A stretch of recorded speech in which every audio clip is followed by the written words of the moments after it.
Every time you open an app, send a message, or refresh your feed, your app is talking to a server.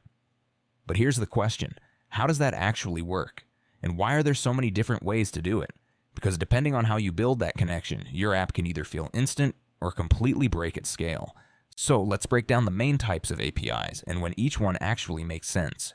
REST is what most apps start with. You send a request to an endpoint like /users or /posts, and the server responds with JSON data.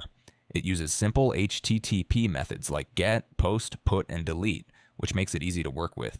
For example, when you open Instagram, your app might call something like /feed to load posts, or /users/your_ID to load your profile. The issue is that you don't always need everything. Sometimes you just want a small piece of data, but REST sends the full response, which can be inefficient. That's where GraphQL changes things.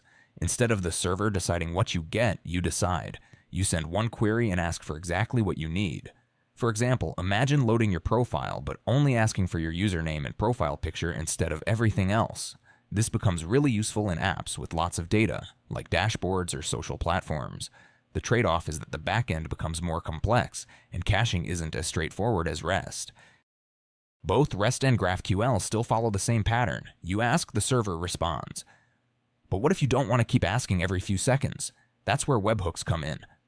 Instead of checking for updates, you let the server notify you when something happens.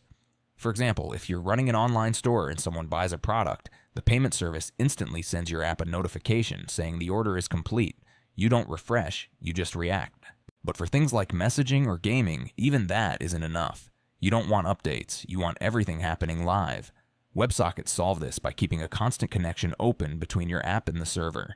Once connected, data can flow instantly in both directions. That's how messages appear instantly in apps like Discord, or how your position updates in real time during an online game.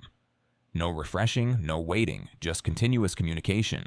Now, inside large systems, especially when apps are built for many small services, speed becomes critical.